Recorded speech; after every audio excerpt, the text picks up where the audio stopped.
Have you ever wondered why ice turns into puddles of water on a sweltering day? Keep watching and you'll find out. On Earth, materials exist in one of three main states of matter: solid, liquid, or gas. Materials can change between these states. When a state change occurs, a substance's property will also change. Maybe not too surprising. However, if the state change is reversed, the substance will recover the properties it had to begin with. Neat. Matter can transition between the three states when heated or cooled. But why is heat key in all of this?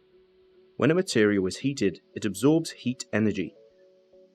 This additional energy can cause attractive forces between molecules to break. This leads to rearrangements of the particles because the attractive forces no longer hold them together as tightly. The same happens when a liquid is heated. The attractive forces between the molecules break, leading them to become more widely dispersed and a gas to form. These four words describe changes in state. Do you know which word refers to which change? Pause the video, fill in the gaps, and click play when you're ready. Did you get them right? Do you know the difference between evaporation and boiling? Both are when a substance transforms from a liquid to a gas. Think of a boiling pan of water, all of the water bubbles. This is because all of the particles have enough energy to become gaseous. But water standing in a pan that is not being heated by anything other than the environment can also turn into a gas. This is evaporation. Only the particles at the surface have enough energy to change from a liquid to a gas.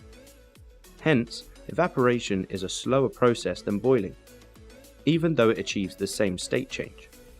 Both are types of vaporization. The opposite of these vaporization processes is condensation, the transition from a gas to a liquid. Think of a cold can of soda on a hot day, those water droplets on the outsides, or the dew on the grass in the morning, or the steamed up mirror after a hot bath, even the clouds in the sky, or a foggy windscreen in a car. These are all examples of condensation. Water vapor in the air has cooled down to form liquid droplets of water. Now let's think about the transitions between solids and liquids, so melting and freezing. Think of the Arctic Sea ice. In the summer, when air temperatures are warmer, more heat energy is absorbed by the ice.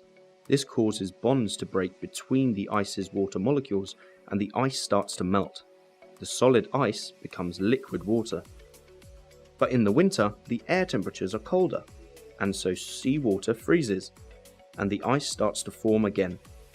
There is less heat energy within the ice, and so more bonds can form, holding it together as solid ice. So far, so good.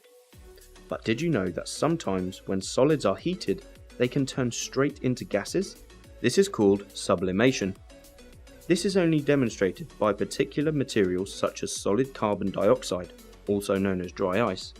When subjected to a certain pressure, it will turn straight into gaseous carbon dioxide. Liquid carbon dioxide does exist, but it only occurs under very high pressures. Similarly, gases can turn straight into solids when cooled. This is called deposition. Let's check out how much you remember about the changes of state. Pause the video and fill in the blanks. Did you remember them all? Our final thing to discover is that when a material changes states, the mass stays the same. The density changes, so the mass per unit volume, but the mass does not change.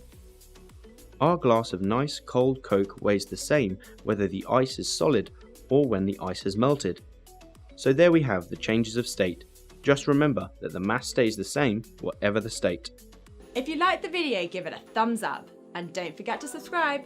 Comment below if you have any questions. Why not check out our FuseSchool app as well? Until next time.